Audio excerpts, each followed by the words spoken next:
A very good morning to all of you dear students. Welcome back to Gyan Manshri Modern School YouTube channel. Myself Disha Pandya and today I am going to teach you English of Standard 4th. Well students, in our previous session we completed lesson number 7, The Four Friends and the Bar of Gold, with its hard words, glossary words, explanation, and also we done the exercises of the whole unit. Okay, so today we are going to start a new fresh poem number 8, The Wind, and this poem is written by Christina Rossetti. So first of all आपको क्या याद रखना है कि ये जो poem है हमारी पोएम नंबर 8 वो किसने लिखी है? Christina Rossetti. The poem The Wind is written by Christina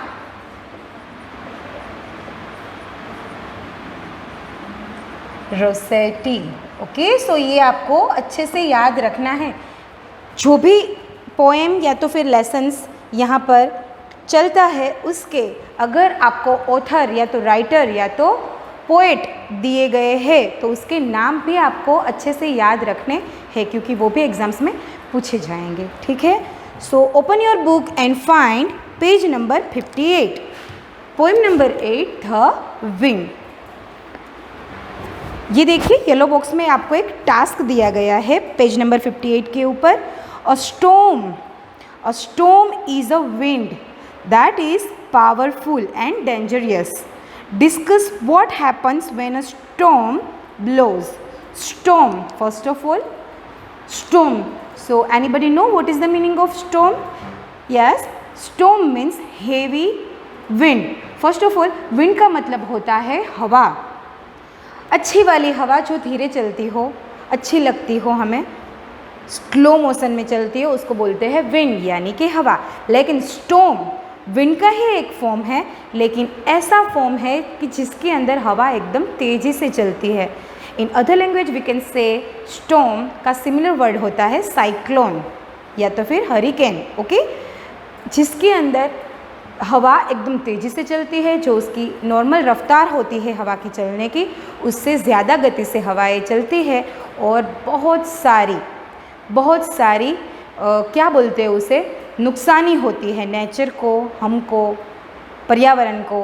okay, सो यहाँ पर क्या कहा गया है कि अ storm is a wind that is powerful and dangerous.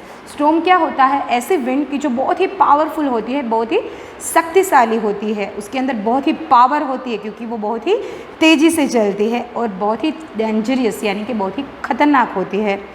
Discuss what happens when a storm blows. आपको ये डिस्कस करना है कि जब स्टॉर्म यानी कि तूफान आता है तब क्या क्या होता है. सो हम सब ने रिसेंटली ही एक स्टॉर्म को फेस किया है. क्या पता है आपको उसका नाम क्या था? Can anybody remember?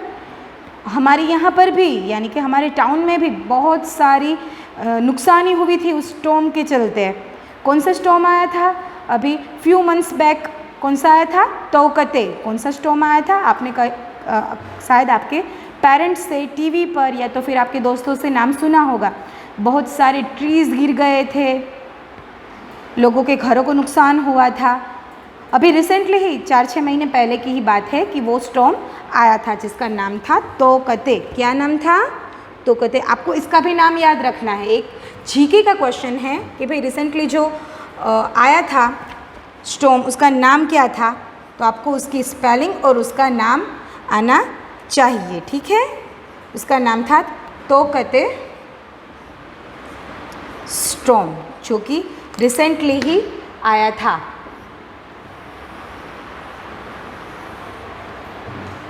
क्या हुआ था जब तोकते आया था? तब वी ऑल नो कि न्यूमरस ट्रीज कोलैप्स्ड यानी कि बहुत सारे ट्रीज़, हम दूसरे किसी सिटी की बात नहीं करें, हम हमारे टाउन की ही बात करेंगे तो बहुत सारे ढेर सारे पेड़ गिर गए थे, कई सारी दुकानें, घर, उसकी जो ऊपर का रूफ है वो बिगड़ गया था। बारिश आई थी, 2-3 दिन तक बिजली चली गई थी, हमारे घर पर अंधेरा आ गया था। ठीक है, सब बंद हो गया था, टीवी, फ्रिज, मोबाइल चार्ज करने के लिए भी हमारे पास कोई ऑप्शन नहीं था। बहुत सारी कठिनाइयाँ हमको फेस करनी पड़ी थी जब रिसेंटली ही ये स्टॉर्म आया था।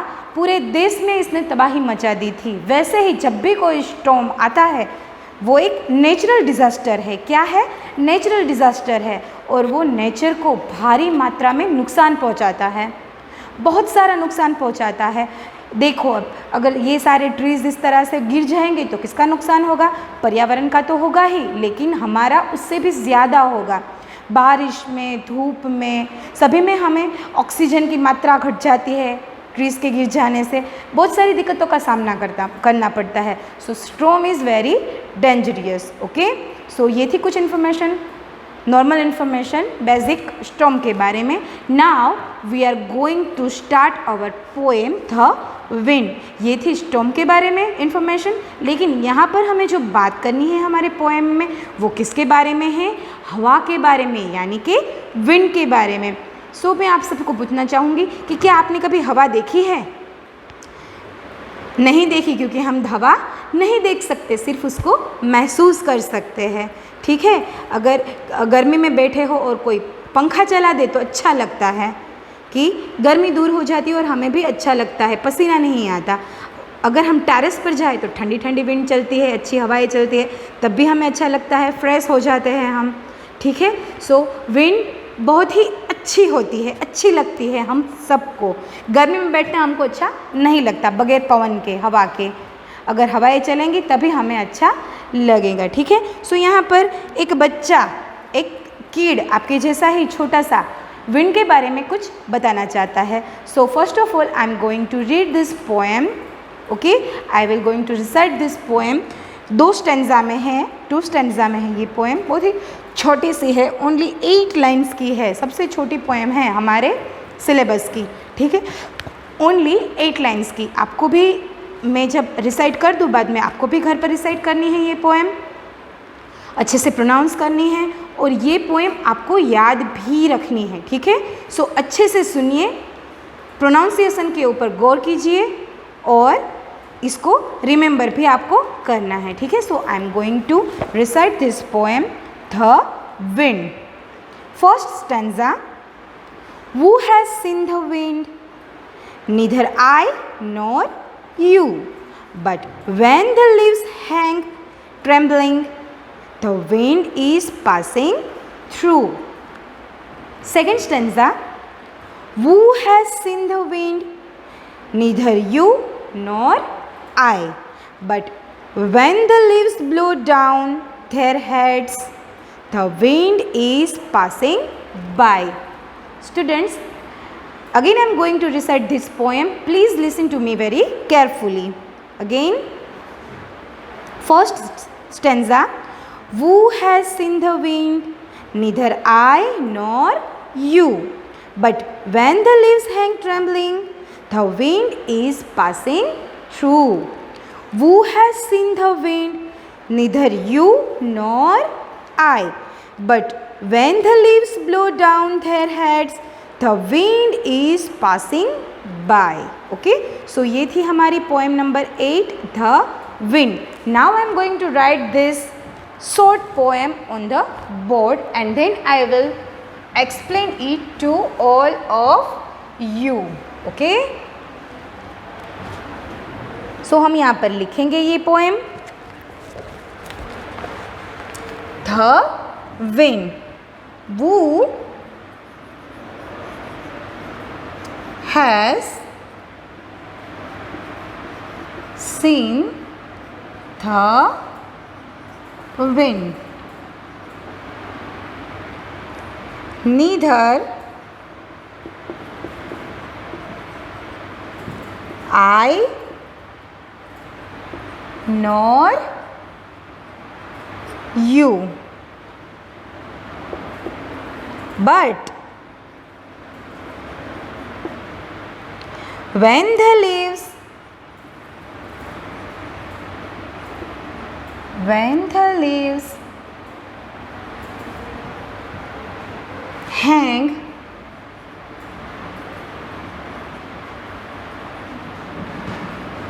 trembling, the wind is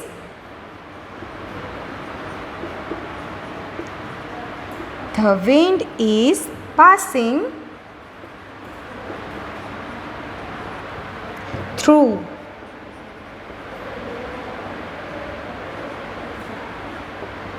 ये थी हमारी फर्स्ट स्टेंजा पोएम की. Now I am going to write the second stanza of the poem here. Who has seen the wind?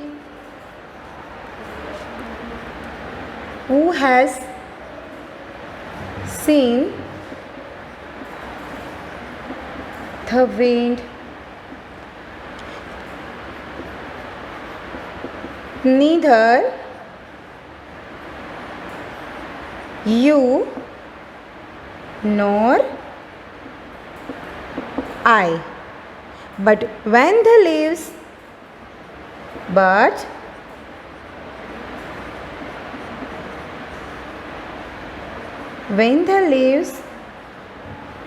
blow down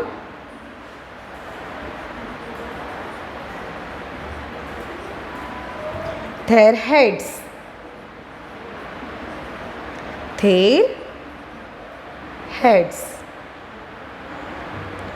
the wind is passing by. The wind is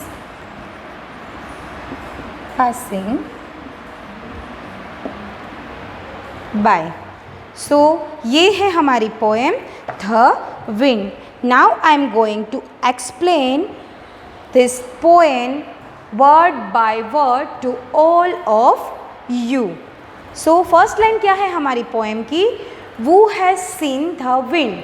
यानी कि वो किसने wind यानी कि हवा को देखा है.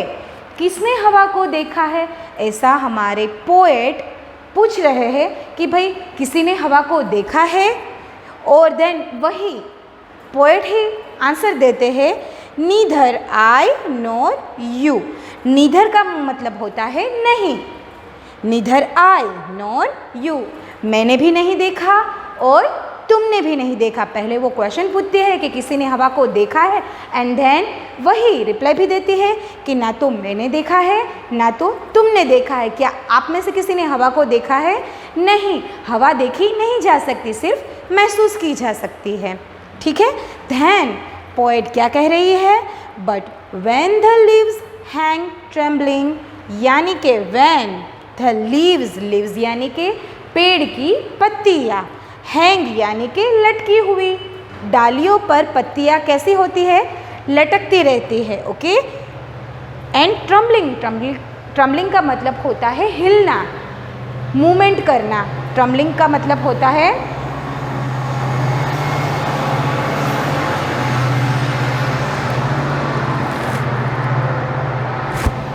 ट्रम्बलिंग का मतलब होता है मूवमेंट करना, हिलना. बट जब भी डालियों पर पत्तियाँ हिलती है, ट्रम्बलिंग करती है, तब क्या होता है? The wind is passing through. The wind यानी कि हवा, पासिंग यानी कि पास होती है, एंड थ्रू यानी कि उसमें से. ओवरव्यू क्या है इस स्टेंजा का कि क्या किसी ने विंड को देखा है, यानी कि क्या किसी ने हवा को देखा है. फिर वही रिप्लाई देती है ना, मैंने भी नहीं देखा और आपने भी नहीं देखा. लेकिन जब भी डालियों पर से, पेड़ में से हवा गुजरती है, तब पत्तियाँ हिलती है. तो ये जो पत्तियों का हिलना है वो क्या दिखाता है? हवा का चलना. हमने डायरेक्टली हवा नहीं देखी, लेकिन पत्तियों के हिलने से हमें महसूस होता है कि भाई हवा चल रही है. ऐसा पोएट हमें इस स्टेंजा में कहना चाहती है. ठीक है. Now the second stanza, who has seen the wind. Again वो यही क्वेश्चन पूछती है कि किसी ने हवा को देखा है? नीदर यू नोर आई. देखिए यहाँ पर क्या डिफरेंस है फर्स्ट स्टेंजा में एंड सेकेंड स्टेंजा में. फर्स्ट लाइन तो सेम ही है, who has seen the wind, who has seen the wind. लेकिन सेकंड स्टेंजा में कुछ राइमिंग मैजिक किया है। राइमिंग मैजिक यानी कि जब भी कोई एक पोएम बनाते हैं पोएट, तो वो वर्ड्स को इस तरह से स्ट्रक्चर करते हैं, इस तरह से उसको रखते हैं पोएम में कि वो सुनने में, देखने में, पढ़ने में अच्छी लगे। देखिए यहाँ पर क्या लिखा है, नीदर आई नॉर यू, यहाँ पर उल्टा कर दिया है, नीदर यू नॉर आई, लेकिन इसका मीनिंग तो सेम ही है। सेंटेंस को डिफरेंट कर दिया है लेकिन मीनिंग सेम भी है। यहाँ पर पहले क्या बताया गया था, ना तो मैंने देखा है ना ही तुमने देखा है। यहाँ पर क्या बताया गया है, ना ही तुमने देखा है ना ही मैंने देखा है, लेकिन इसका मीनिंग सेम है कि किसी ने भी हवा को नहीं देखा। पहले ये पूछा गया है कि भाई किसी ने हवा को देखा है, नो, तुमने भी नहीं देखा और मैंने भी नहीं देखा। एंड देन वो क्या कह रहे हैं, but when the leaves blow down their heads, but when the leaves यानी कि पत्तियाँ, पेड़ की पत्तियाँ, ब्लो डाउन का मतलब होता है ऐसे झुक जाना, झुकना विथ रिस्पेक्ट। अगर हम किसी के सामने विथ रिस्पेक्ट हमारे पेरेंट्स को के पैर छूते हैं, या तो फिर हमारे प्रिंसिपल के, या तो फिर टीचर्स के पैर छूते हैं, या तो उसको रिस्पेक्टफुली हम झुक कर प्रणाम करते हैं, तो उसको क्या बोला जाता है, ब्लो डाउन, झुकना।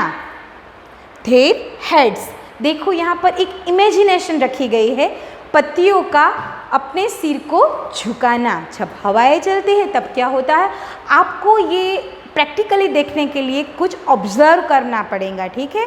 अगर आपके घर पर पेड़ पौधे हैं तो वहाँ पर भी आप ऑब्ज़र्व कर सकते हो, और नहीं भी है तो बाहर जाकर, कहीं पर बाहर अगर पेड़ है तो उसकी पत्तियों को ऑब्ज़र्व करके भी आप ये देख सकते हो, ये मैटर, ये घटना बनेंगी वहाँ पर, आप भी देख सकोगे। लेकिन आपको इमेजिन करना पड़ेगा कि जब तेज़ हवा चलती है या तो फिर स्लो हवा चलती है तो डायरेक्टली इफ़ेक्ट, पहली इफ़ेक्ट कहाँ पर होती है, पेड़ और पत्तियों पर। पत्तियाँ हवा के दबाव से थोड़ी झुक जाती है, क्या होती है, थोड़ी झुक जाती है, हिलती है, थोड़ी सी झुक जाती है। तो यहाँ पर पोएट ने एक इमेजिनेशन रखी है कि जब भी हवा के चलने से पत्तियाँ अपनी हेड यानी कि अपना सर ब्लो डाउन यानी कि झुका देती है, the wind is passing by, यानी कि तब हमें पता चलता है कि हवा नज़दीक से गुजरी, पत्तियों के पास से गुजरी, पासिंग बाय। लेकिन किसके पासिंग बाय, लीव्स के। ओके, सो ये एक इमेजिनेशन है, पत्तियों का कोई सिर नहीं होता कि वो झुका दे, लेकिन यहाँ पर पोएट ने एक इमेजिनेशन की है, एक मैजिकल इमेजिनेशन की है कि जब भी हवा चलती है तब पत्तियाँ, पेड़ की जो पत्तियाँ होती है वो अपना सिर रिस्पेक्टफुली हवा के सामने झुका देती है। मैंने या आपने हवा देखी नहीं है, लेकिन जब पत्तियाँ ऐसे एक्शन करती है तो हमें पता चल जाता है कि विंड चल रही है, ठीक है। सो ये थी हमारी पोएम। अगेन मैं आपको शॉर्टली ये पोएम फिर से रिपीट करती हूँ, एक्सप्लेन करती हूँ। वो हैज़ सीन द विंड, किसी ने हवा को देखा है, नीदर आई नॉर यू, मैंने भी नहीं देखा और आपने भी नहीं देखा, but when the leaves hang trembling, लेकिन जब भी पत्तियाँ हिलती है, लटक कर हिलती है, हैंग यानी कि लटकना, ट्रम्बलिंग यानी कि हिलना, लेकिन जब भी पत्तियाँ लटकती हुई हिलती है, the wind is passing through, तब हमें पता चलता है कि विंड यानी कि हवा उसके ऊपर से, पासिंग थ्रू यानी कि उसके ऊपर से पसार होती है, निकलती है, पास होती है। सो ये थी हमारी first stanza. And the second stanza is वो हैज़ सीन द विंड, किसी ने हवा को देखा है, किसने हवा को देखा है, नीदर यू नॉर आई, मैंने भी नहीं देखा और आपने भी नहीं देखा होगा, बट व्हेन द लीव्स, लेकिन जब भी पत्तियाँ, किसकी पत्तियाँ, पेड़ की पत्तियाँ, but when the leaves blow down their heads, but जब भी पत्तियाँ रिस्पेक्टफुली अपना सिर विंड के सामने झुका देती है, the wind is passing by, जब भी हवा चलती है, हवा पेड़ की पत्तियों से होकर गुजरती है, तब पेड़ की पत्तियाँ अपना सिर विंड के सामने, विंड के आगे रिस्पेक्टफुली झुकाती है, तब हमें पता चलता है कि विंड चल रही है। हम देख नहीं सकते लेकिन उसको महसूस कर सकते हैं। किससे? किसके थ्रू? पेड़ की पत्तियों के थ्रू। सो ये थी हमारी पोएम नंबर 8 द विंड। इसका एक्सप्लेनेशन मैंने आपको दे दिया। अब आप इस वीडियो को अच्छे से सुनना, देखना। अगर कुछ समझ में ना भी आए तो रिवाइंड कर करके देखना। आई होप कि आपको अच्छे से समझ में आ जाएगा। ठीक है? Okay students, so now I am going to write the hard word of this poem. Poem number 8, The Wind.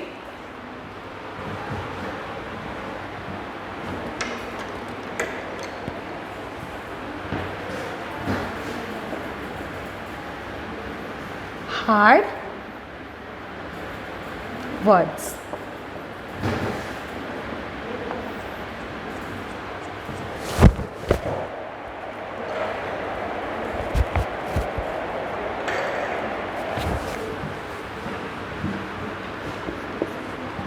First, storm.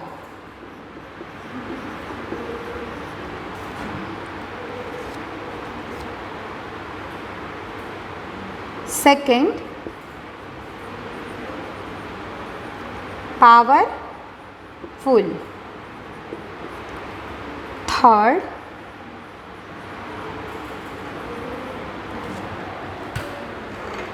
dangerous.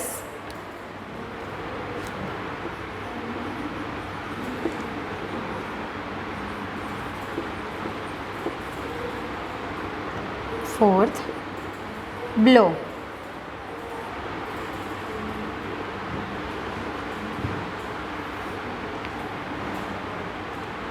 Fifth, neither.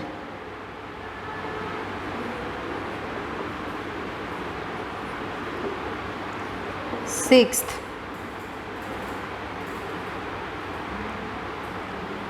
leaves. Seventh,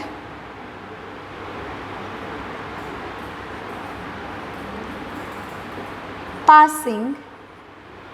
Eighth, through.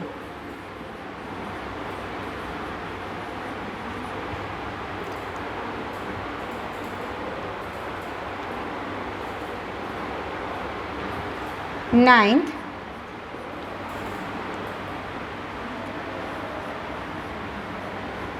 Heads. So ये है हमारे थोड़े से hard words from this poem. Okay, now I am going to explain all of you.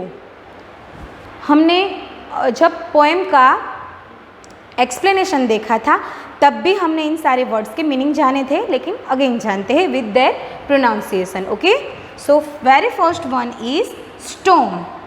STORM, STORM, storm. Storm का मतलब होता है तूफान। Second, powerful, POWERFUL, POWERFUL, powerful यानी कि शक्तिमान, शक्तिशाली। Third, dangerous, DANGEROUS, DANGEROUS, dangerous यानी कि खतरनाक। ब्लो, BLOW, BLOW, ब्लो का मतलब होता है हवा का फूंकना, फूंकना। इन शॉर्ट, ब्लो का मतलब होता है फूंकना। नेक्स्ट, नीधर, NEITHER, NEITHER, नीधर का मतलब होता है नहीं। नेक्स्ट, LEAVES, LEAVES, लीव्स का मतलब होता है पेड़ की पत्तियाँ।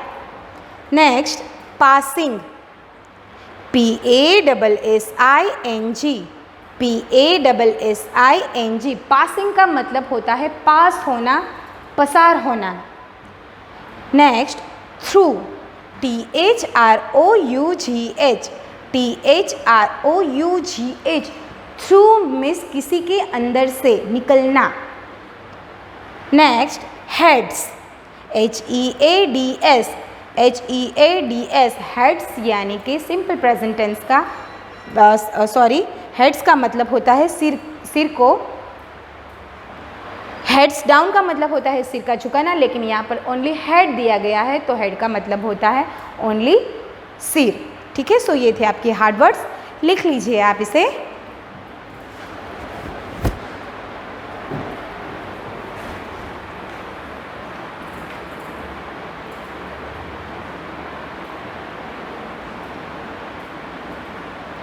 Okay students, now I am going to write some glossary words of this poem.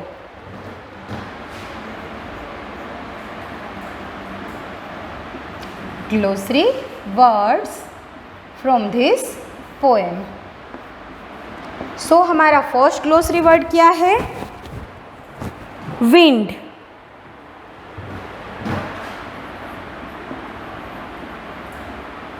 और विंड का मतलब होता है मूविंग एयर।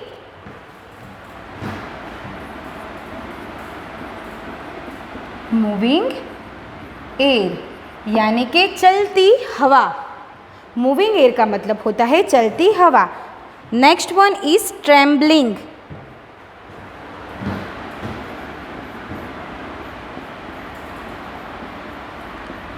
ट्रेम्बलिंग, और ट्रेम्बलिंग का मतलब होता है शेकिंग।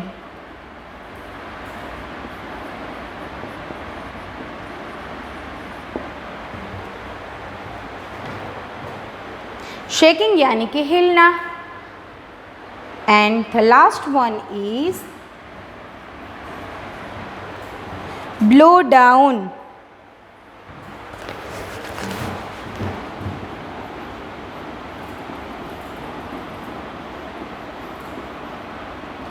ब्लो डाउन का मतलब होता है to bend forward, to bend forward,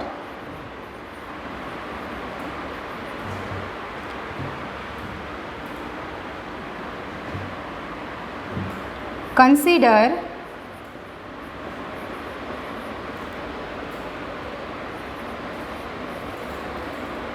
a sign of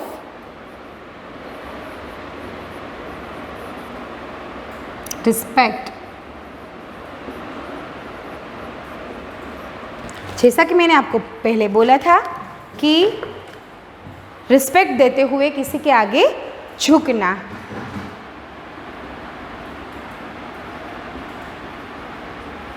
सो ये है हमारे ग्लोसरी वर्ड्स, ओनली 3 ही है।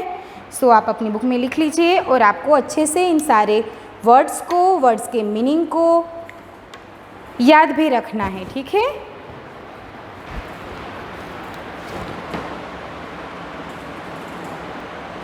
ओके स्टूडेंट्स, सो आज के लिए इतना ही।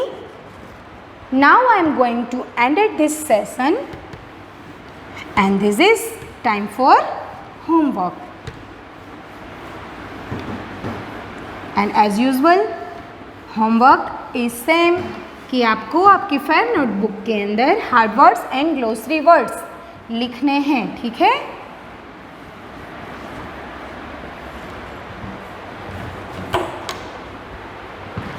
today's your homework is write down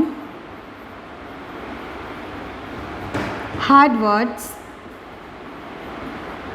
and